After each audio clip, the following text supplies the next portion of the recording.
Melissa and Drew have always dreamed of having children, but they couldn't conceive a child. They soon found out that Drew was infertile.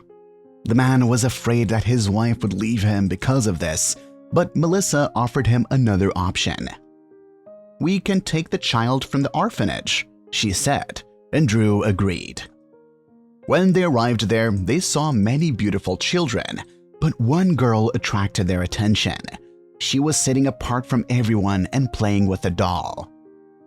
The director of the orphanage said that the girl has autism, but this did not alienate Drew and Melissa because they really liked the child. They began to come to the orphanage more often to talk to Laura. Then they took her home for the weekend, and when the time came, they brought her to their house forever. They were happy, as was Laura. Melissa and Drew understood that it would not be easy with their daughter, but they accepted it. Moreover, they began to come to other orphanages to somehow help children with special needs. They took some of them home during the weekend or for a picnic. Laura was even happier that way, and then one day, Drew and Melissa decided to adopt a boy with cerebral palsy. They loved their children very much, and they loved their adoptive parents. Only the neighbors didn't like Laura and Kevin. They kept their kids away from them and didn't say anything on the playground when their children bullied Kevin and Laura.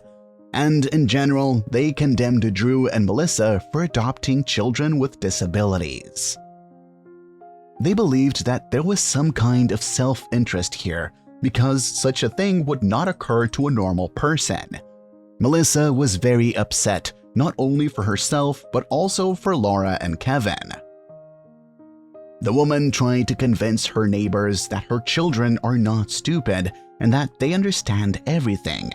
And it was true because Kevin and Laura were often sad because no one wanted to play with them.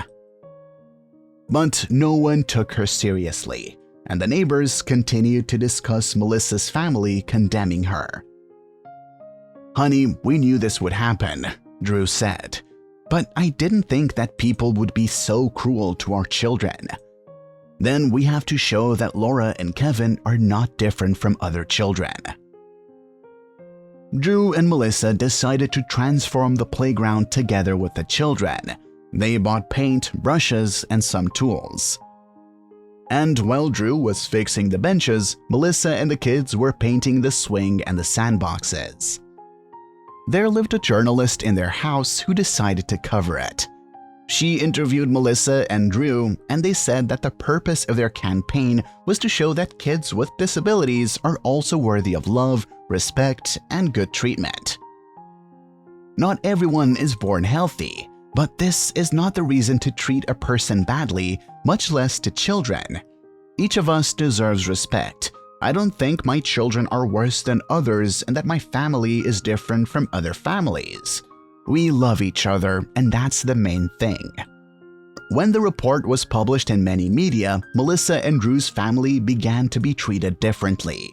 The neighbors stopped gossiping and judging, and their children no longer offended Laura and Kevin. All children deserve love and a good attitude. Even if a child has a special diagnosis, there is no reason to turn your back on him and humiliate him, because they understand and feel everything.